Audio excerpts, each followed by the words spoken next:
This is the second time this century that the United States has made a drastically bad mistake in terms of engaging in conflict in the Middle East. The first one was in 2003 when we invaded Iraq, and that ushered in then years and years of chaos and violence and terrorism. It gave birth to ISIS. And we're just getting over 20 years of that confusion and chaos. Now we're going ahead and carrying out this major attack against a very large country, Iran, which is much larger than Iraq. And there's a lot of history here, obviously, in the region and so on.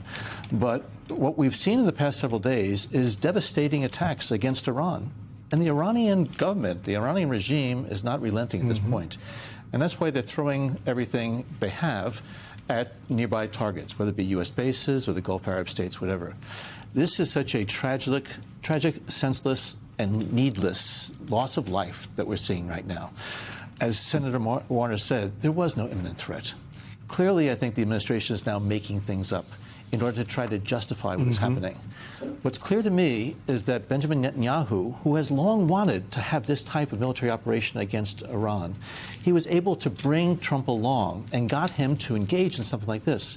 The rationale that Marco Rubio gave today, well, they were going to get hit, so we knew that they were going to lash back, and that's why we had to hit them. We could have said to the Israelis, you do not go forward because we're not going to help you. Don't we have leverage over Israel? You would think. Yes. But going ahead and with these types of strikes, when we were engaged in negotiations with Iran, for the second time in a year, and for the second time in a year while negotiations are underway, they get hit. So clearly there's been deception to the Iranians. And my view is that Donald Trump, irrespective of the intelligence, irrespective of the fact that the nuclear program has been damaged and hobbled significantly as a result of last year's attacks, they are making things up about what the Iranians are doing. And when they say that, the regime is, tottering, it's not. Yes, there are a lot of Iranian people who despise the regime and hated Khamenei and are glad that he's dead. But also, the regime and the theocracy have a lot of people who supported them. It's a country of over 92 million people. And so they have their equivalent in the rural areas, conservative areas, sort of the MAGA equivalent in Iran, that really has seen what the United States is doing now as just one more example of the United States carrying out violent attacks inside of the Middle East and directed against Iran. So again, I think what's happening here now is going to live with us for many, many years to come. Clearly, there is the initial military response that Iran has, but I think this is going to really just reset the landscape in the Middle East, and it's not for better yet. We don't know what's going to happen here.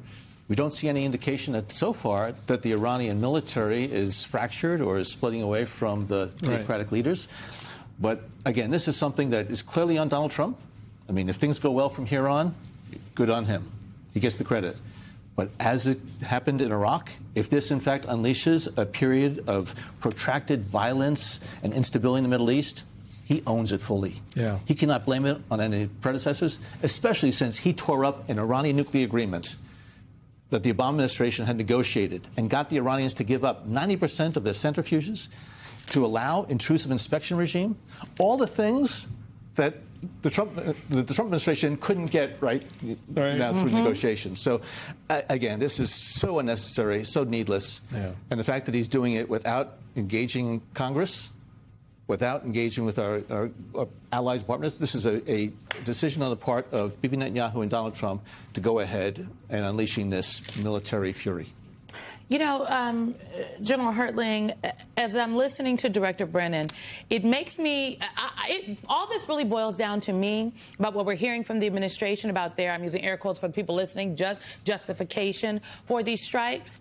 This is a test of whether the American people will accept any framing if it sounds confident. That's what I believe the president was doing over the weekend, is he was calling up these individual reporters and talking to them for, 5 to 10 minutes to 2 minutes. And then, of course, they're going to report on it because he's the president of the United States. And every single reporter he talked to is a little bit different. 4 to 5 weeks here, obliterated there. 2 weeks here. We've got a plan there. He and the administration are testing us to see if the American people will accept anything as long as it sounds confident. Marco Rubio, the Secretary of State, NSA advisor, czar of Venezuela, I guess, whoever, whatever else the job he's about to get. He sounded quite confident in those remarks. He sounded centered. He didn't sound like Secretary Hegseth this morning, who seemed a little erratic, sounded very political in his remarks when he took questions at the Pentagon from a handpicked press corps. Secretary Rubio notably sounded quite different, and I do believe that they are testing us at the expense of our service men and women. I understand that there are casualties of war, but someone's son or daughter is dead tonight because the President of the United States decided to strike Iran, I guess because the Israelis wanted him to. Don't take that from me. Take that from Prime Minister Benjamin Netanyahu. Yeah, Simone, you've made some very good points here, and truthfully, what I've been listening very closely to each individual who has been defining our mission. What are we doing there? And you almost get whiplash listening to the different approaches they're taking. I'd kind of disagree with you on Secretary Rubio. I listened to him tonight, and he seemed very nervous as he was talking. He was very articulate, as he always is, but it seemed to me that there were some things that were coming out of his mouth that weren't really strong beliefs. It has adjusted. It has gone from regime change to regime decapitation to getting rid of different people to now it's destroying their Navy and taking out their ballistic missiles.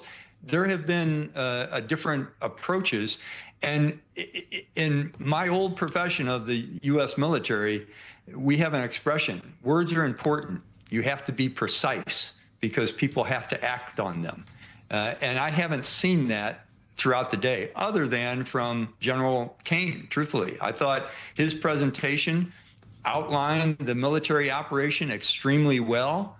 But you know what? At a certain point, it doesn't matter if you're hitting all the targets and you're precise in terms of what you're striking, because that doesn't really contribute to strategic victory.